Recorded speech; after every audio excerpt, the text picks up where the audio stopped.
All right, it's time to get into yet another article, and this one is from health.harvard.edu. It's about it gets into like the whole article gets into protein and why we need it and everything. It's like the author is by Jeanette Restivo. She's a health writer for Harvard Health Publishing, and it was reviewed by Teresa Fung, who has an MSRD SCD. So she's a contributor to that. So this is legit when you got a couple people with a lot of letters out there in their names. So and plus, like I said, it's like from Harvard. So like I got the article right over here. So like as we go through it, so like it gets into like it talks about why we need protein. So we pretty much need protein for like all our bodily functions. Like it's the building blocks of like everything. So like our bones, our like muscles, our tendons, our organs, and it helps like in our bodily functions. So like that's pretty much like why we need it. So like it's like pretty much like the foundation of our like carbon-based bodies and so we need to be able to function on a daily basis. So of course, like you get once you start getting into the weeds of how much you actually need per day, it can vary. So that's like a whole nother topic unto itself on like whether you like live a sedentary lifestyle or like you live like a very active lifestyle like me. It all depends. Like I said, like it's you could sit there and like probably like make like a whole hour-long video on just like how much protein you need, and plus there's so many different like examples out there on like on how much like each person says that you need and everything. So like but the topic of this article is basically getting into like the why we need protein. And so like it gets into like examples of like high protein foods as well. So like for instance, like it gives some like it has like a table, has like a few examples like food types like it starts off with beans, peas, and lentils. So like the examples it gives for that one's like chickpeas and lentils, and of course like they do like nuts, seeds, lean meats, fish, dairy products. They also do soy products, and like the prime example they use for soy products is tofu. So like those who follow a vegan diet tend to go for tofu. So like but of course someone like me, being more like animal based instead of plant based, like the vegans or vegetarians, I tend to opt more for like the examples like they use with fish. Like they use the examples salmon and tuna, and the lean meats in the table they use as examples are chicken and turkey. So for me, I've noticed like in like kind of like going through like an elimination process, I tend to do better with fattier type of meats like beef, pork, and like and so also the salmon is like another fattier type. So but like of course it all depends on like what kind you get and everything. So like with beef, I usually tend like either if I every now and then I will get like some steaks and everything, but for the most part I tend to opt for like a ground beef because that's usually the cheaper option.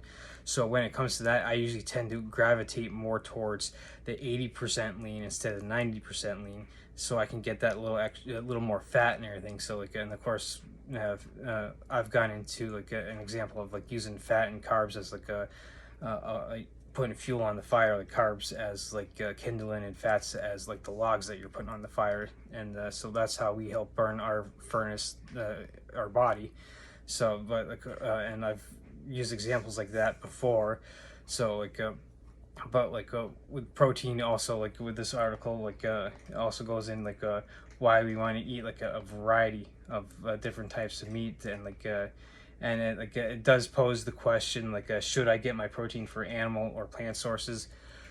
Now personally, this is where I come in and I look at it as like, well, okay, we need like since we all have like a slightly different gut biome in our digestive system, one approach might not work for everyone. So that's why there's so many different approaches. Like there's paleo, there's carnivore, vegan, vegetarian, pescatarian, like paleo, keto.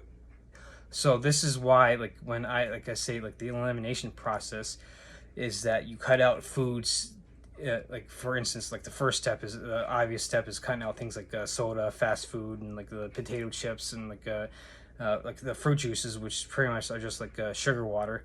You cut out the obvious things first, and then like you start honing down and seeing which vegetables pretty much screw you up big time or actually help you out big time. So you might for instance white potatoes, you might just get indigestion or gas or something, but then you eat sweet potatoes, you have no problem. And this the same goes for you might be one of those people that has issues with tomatoes, nightshades, or you might be allergic to you might be lactose intolerant with dairy, so you'd have to cut something like that out. So this is where the elimination process comes in when you on an individual level. When you read this article and you read through it and answer the question, should I get my protein from animal or plant sources?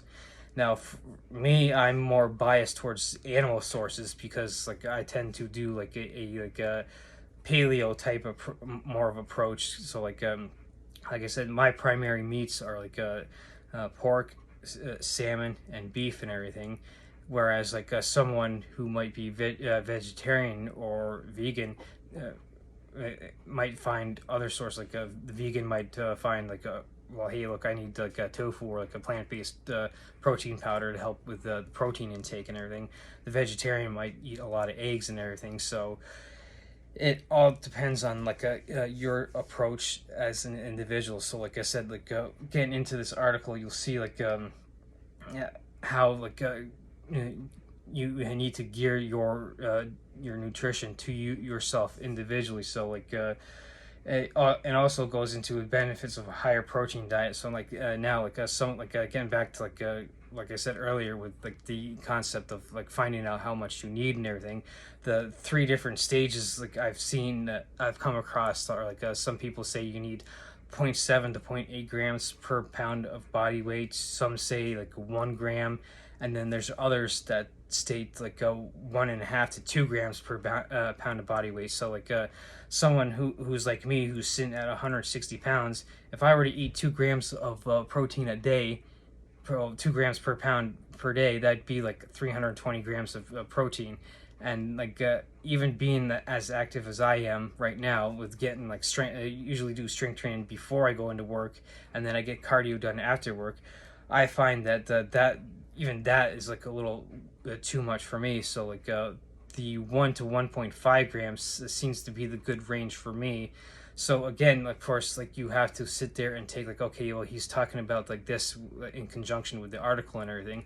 So I need to maybe I don't necessarily need to take 1.5 grams of protein per day, because I might be a runner and I only do running, so I might have to and I find that the 1 gram per pound it works for me. So this this also it gets into it helps to maintain and gain muscle mass, of course, because with instance last week talking about BCAAs and everything. So with the increased protein intake, you're also getting an increase in the amino acids, especially the essential ones that you need for muscle building, the leucine, isoleucine, and valine.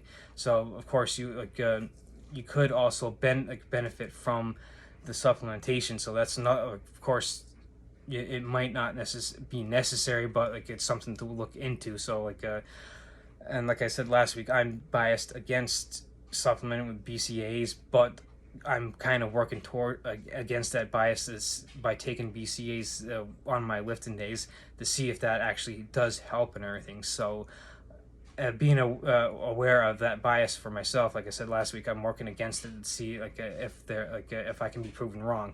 So we also got to be open-minded about different approaches, with nutrition based too. So you might be someone who is a vegetarian and you've been vegetarian for years, but then you switch over to an animal based approach, and then all of a sudden your health and your energy and everything improves drastically, or vice versa. It could go either way. So this gets into with the talking about you can maintain and or gain muscle mass, and it helps to lose weight because like the more protein you eat, like it's just like eating fiber. The more satiated you will be, the more protein you get. And so it also talks about like the other benefits and everything. And of course, it does end up with like talk about like how much protein is too much. So like it says here like it should not exceed 2 grams per kilogram, and like so about 125 grams per day for a 100-pound person. But like